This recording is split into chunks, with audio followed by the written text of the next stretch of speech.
So it is day 1 of Banned Book Week, and that means we will be discussing the first 7 chapters of A Time to Kill by John Grisham. So this year for Banned Book Week, I also wanted to involve my fabulous coffee mug of banned books. If you do not know, I have this mug, and it is covered with names of banned books, and I love it so much. And I thought for each day I could put a different beverage in it, and I will drink it as we discuss. I figured I'd kick this week off with some coffee. I just have coffee with milk and sugar in it. That's how I make my coffee. It is still warm, and it is lovely, and it smells delicious. Let me know how you make your coffee at home. I'm always looking for different ways to vary up my coffee because milk and sugar just gets kind of plain after a while, but it's still very delicious. Now onto the book. As I mentioned, we will be discussing chapters 1 through 7. If you can't tell already, there will be absolute spoilers. We will be spoiling the entire book throughout the entire week. So if you care, go read this and come back.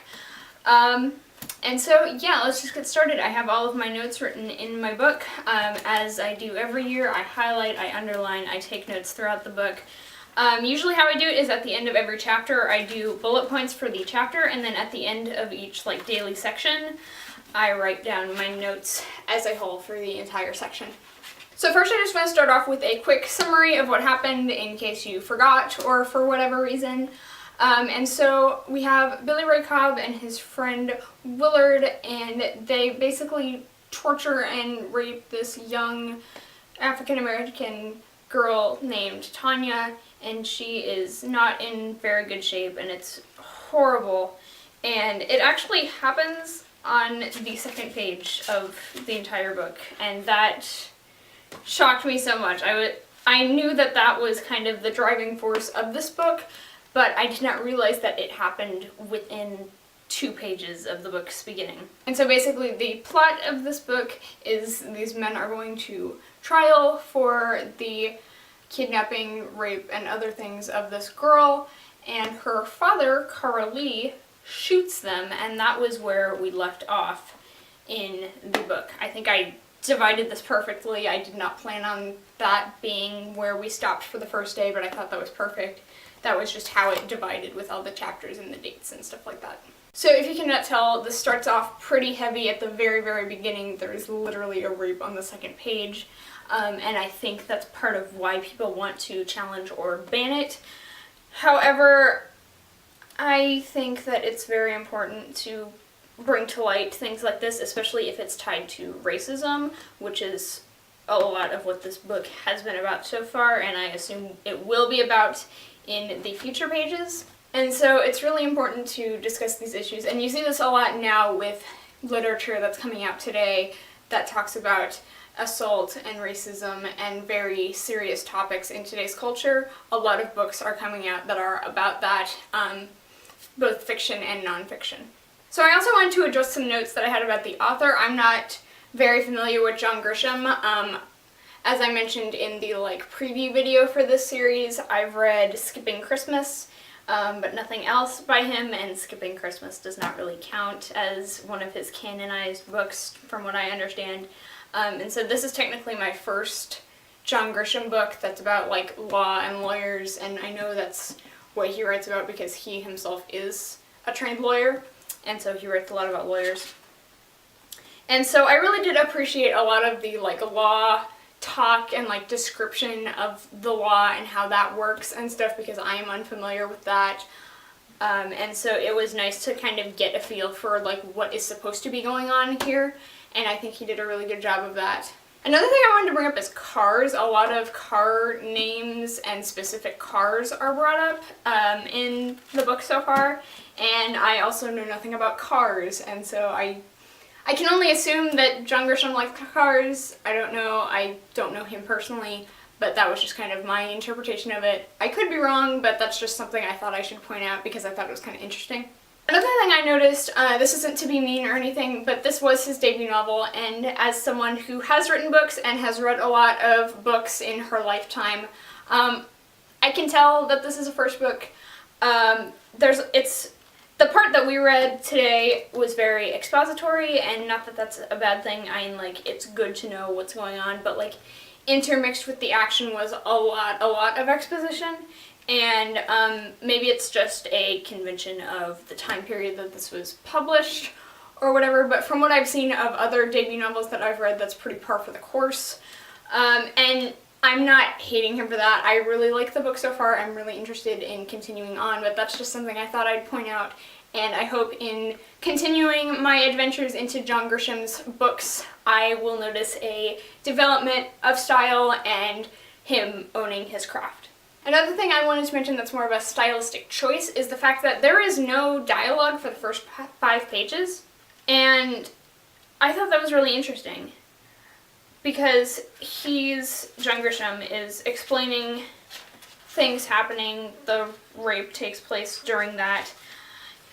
During the entire first scene, there is no dialogue other than like here Willard asked what he planned to do now. Like that's in the narration. That's not like quotes of Willard asking what will we do now or whatever. And the first line of dialogue is "you gonna do it," which is at the bottom of page 5, and that's said by Willard.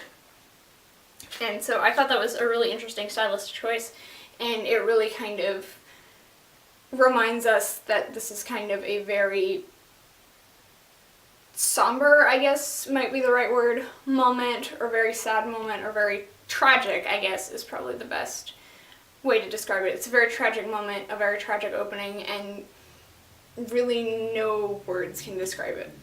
One theme I want to touch on really quick, in my copy, we're only 95 pages in, so it's kind of hard to see themes and characters and all that develop yet since we're kind of still in the very beginning of this like 600-page book. But one thing I want to point out is the word rule and rules when Jake is involved. Whenever Jake appears, there's a lot of like rules and routine and stuff like that mentioned in his dialogue and his narration, and I think that will come into play with his character. And I just want to take this moment to remind you that I have not read this book before, and so this will be a new experience for me for Banned Book Week. All the other books I've done for Banned Book Week were rereads, and this is my first book that I haven't read before, and so this is just kind of my interpretation of that. So I feel like rules and stuff will come up more. They talk a lot about, like, not tradition, but like precedence, kind of in how like, oh, this is how a white man would be convicted, this is how a black man would be convicted, and all of that. And I thought that was both interesting and kind of sad that they have different outcomes based on their skin color.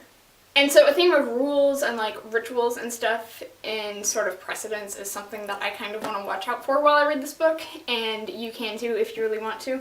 Another thing that I really want to touch on is the use of the N-word, and I think that is the major primary reason why people want to ban this book. So I have been taking notes throughout the entire book. I've actually circled every use of it thus far, and I've also circled here and there usages of the word black as a description too, though not all of them, but I have made notes when it's relevant to that word.